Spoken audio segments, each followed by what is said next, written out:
Hello दोस्तों, arthritis और joint pain के पेशेंट्स के लिए बारिश के टाइम क्या इंपॉर्टेंट प्रॉब्लम्स आ सकती हैं, आज इस पर बात करेंगे। अक्सर ये काफ़ी इग्नोर्ड एस्पेक्ट रहता है। ज़्यादातर लोग इस बारे में ना डिस्कशन करते हैं, ना डॉक्टर्स इसके बारे में कुछ बात करते हैं, ना किसी चैनल या किसी एरिया में आपको इसके बारे में कोई विस्तृत कंटेंट मिलेगा।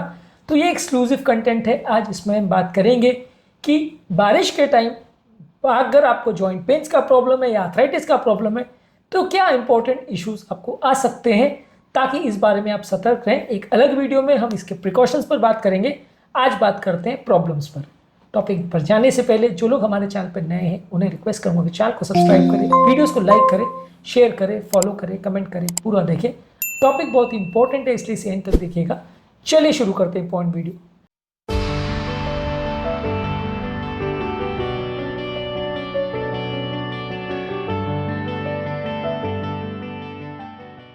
सबसे पहला देखिए, बारिश के टाइम वातावरण में मौजूद ह्यूमिडिटी की वजह से जोड़ों में अकड़न और पेन होने का चांस ज़्यादा होता है।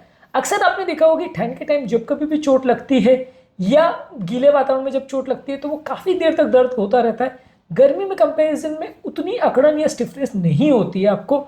ये ह्यूमिडिटी की वजह से, एटमॉस्फेरिक प्रेशर की वेरिएशंस की वजह से जॉइंट में ज़्यादा पेन होने के चांसेस ज़्यादा रहते हैं।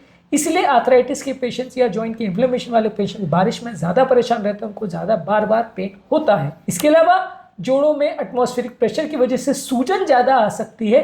इसकी वजह से भी लोगों का जोड़ों का दर्द और स्टिफनेस बढ़ सकता है। ये वातावरण में मौजूद एटमॉस्फेरिक प्रेशर में जो पानी में नमी होने की वजह से चेंजेस आते हैं उसकी वजह से होता है। इसके अलावा जोड़ों में मोबिलिटी कॉम्प्रोमाइज हो जाती है, जिसकी वजह से आपका पेन, स्टिफनेस और स्वेलिंग बढ़ जाता है। आर्थराइटिस के पेशेंट्स के लिए मूव करना, अपने जोड़ों को हिलाना या उसको मैनेज करना बारिश के टाइम अक्सर ज़्यादा टफ हो जाता है। बारिश के टाइम एक और बड़ा इशू ये आता है कि बारिश के टाइम स्लिप होके गिरने का या इंजरी होने का कंपैरेटिवली ज़्यादा खतरा रहता है, जिसकी वजह से जॉइंट पेन्स और इसके रिलेटेड प्रॉब्लम्स बढ़ने का रिस्क और ज़्यादा बढ़ जाता है। बारिश के टाइम सुस्ती और कमज़ोरी होने का भी ज़्यादा कारण होता है। इससे रिलेशन वातावरण में मौजूद जो ग्लूमी चेंजेस होते हैं, क्योंकि धूप नहीं निकलती है, वातावरण में बहुत ज़्यादा अंधकार होता है, इसकी वजह से आपका मन बहुत अशांत रहता है, बॉडी में स्ट्रेस हार्मोन ज़्यादा बनते हैं, डिप्रेशन ज़्यादा होता है। इसकी वजह से आपको बिना कारण के भी ज़्यादा सुस्ती और कमज़ोरी होगी, जोड़ हिलाने की इच्छा नहीं होगी, बहुत ज़्यादा दर्द या कमज़ोरी का एहसास होता रहेगा। ये एक और इम्पॉर्टेंट चेंज है जो बारिश के टाइम ज़्यादा देखने को मिलता है। बारिश के टाइम मूड के भी ज़्यादा चेंजेस देखने को मिलते हैं।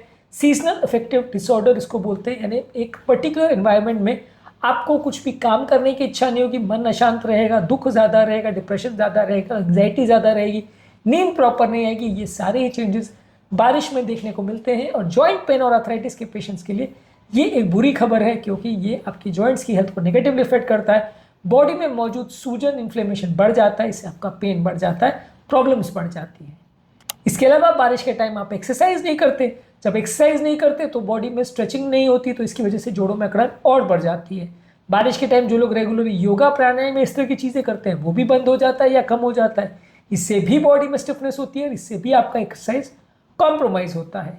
ज़्यादा बाहर जाने में या खासकर बारिश के टाइम साइकिलिंग करने में या दौड़ने जाने में फिसल के गिर जाने का या एक्सीडेंट होने का खतरा ज़्यादा रहता है। इससे भी आपकी ओवरऑल जॉइंट की फिटनेस और हेल्थ कॉम्प्रोमाइज़ होती है। खिंचाव की वजह से, स्लिप होने की वजह से यदि सडन स्प्रेन आ गया या इंजरी हो गई तो कई हफ्तों तक, महीनों तक आपको जॉइंट का पेन ज़्यादा बना रहेगा और ये आपकी ओवरऑल कई दिनों की एक्सरसाइज को कॉम्प्रोमाइज़ करेगा। उसके बाद ये जकड़न और स्टिफनेस का साइकिल और बढ़ जाएगा, आपको इससे रिलेटेड और ज़्यादा प्रॉब्लम आएगी। तो ये भी एक इंपॉर्टेंट कंसर्न है कि इंजरीज और एक्सीडेंट का चांस बारिश में ज़्यादा रहता है। इसके अलावा इन्फेक्शंस का चांस भी ज़्यादा रहता है। कंटामिनेटेड खाने और कंटामिनेटेड फूड की वजह से शरीर में इन्फेक्शन होता है और कभी कभी ये इन्फेक्शन हमारे जोड़ों तक भी पहुंच जाता है, जिसकी वजह से हमारा ओवरऑल इन्फेक्शंस की वजह से बॉडी में इन्फ्लेमेशन होता है और शरीर में मौजूद कोई भी इन्फ्लेमेशन आपके जोड़ों की कंडीशंस को बिगाड़ता है, जिसकी वजह से आपको अलग अलग इन्फेक्शन के टाइम मसल्स पेन ज़्यादा होता है। अक्सर आपने देखा होगा कि जब कभी जुकाम या फ्लू होता है आपके सारे जोड़ दुखने लगते हैं और ये जोड़ जुकाम ठीक होने के कई दिन बाद तक भी दुखते रहते हैं। तो ये भी एक थोड़ा सा अलग प्रॉब्लम रहता है कि आर्थराइटिस के पेशेंट्स को अलग अलग बॉडी में इन्फ्लेमेशन और इन्फेक्शंस की वजह से उनकी कंडीशन और ज़्यादा बिगड़ती है। इसके अलावा एक और इशू रहता है कि आर्थराइटिस के बहुत सारे पेशेंट्स इम्यूनोसप्रेसिव थेरेपी पे रहते हैं, यानी बॉडी की इम्यूनिटी को कम करने वाली थेरेपी पे रहते हैं ताकि ये इन्फ्लेमेशन या आर्थराइटिस कम हो जाए। अब ये इम्यूनिटी कम करने वाली कंडीशन में जब कभी इन्फेक्शन होता है तो उसके बढ़ जाने का, बिगड़ जाने का और जानलेवा हो जाने का खतरा भी कई गुना बढ़ जाता है। तो आर्थराइटिस के पेशेंट में ये भी एक इंपॉर्टेंट कंसर्न रहता है कि क्योंकि ये पेशेंट इम्यूनोसप्रेसिव थेरेपी में भी रहते हैं, इसलिए इन्फेक्शन के होने का चांस और इन्फेक्शन के बढ़ और बिगड़ जाने का चांस कई गुना ज़्यादा रहता है।